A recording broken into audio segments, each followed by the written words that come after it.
The issue of sexual violence is huge in Canada. I think we like to believe about our country and our communities that it's different here. You know, there's those other places where women are at high risk of sexual violence over there, wherever there is. And we know the vast majority of survivors, both men and women survivors of sexual violence of any kind, do not report.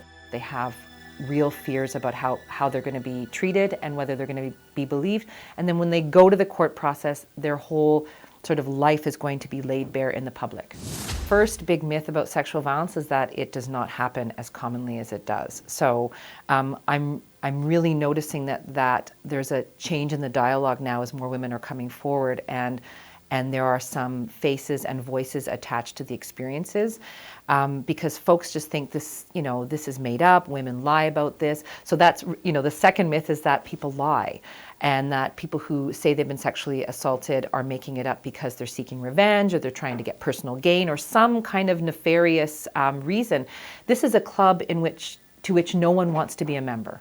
Another myth is that about sexual violence is that strangers perpetrate this, and that this is, the scary man lurking in the bush after dark, and so women should be carrying their keys in their hands and be ever vigilant at night, when in fact the vast majority of folks who will be sexually abusive to someone will be an acquaintance, a friend of a friend, somehow known to that person, that those are most of the victims.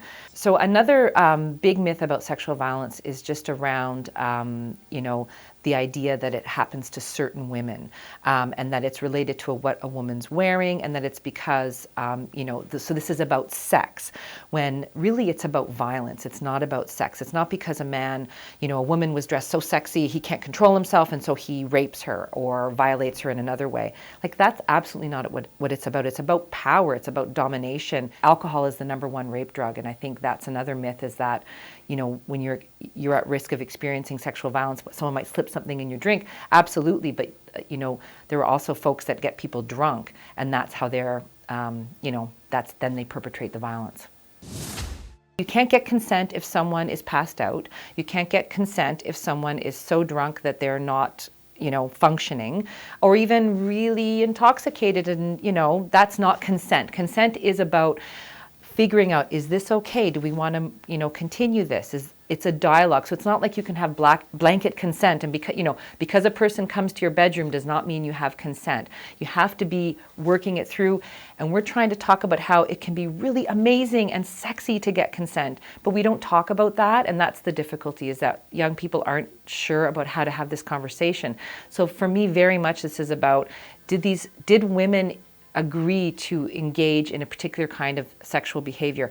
Absolutely. If consenting adults are into BDSM and they're getting enthusiastic consent throughout the process, that is not sexual violence. But when it's one person engaging in a behavior that isn't very well negotiated, then that's where we start to get into the issue of violence.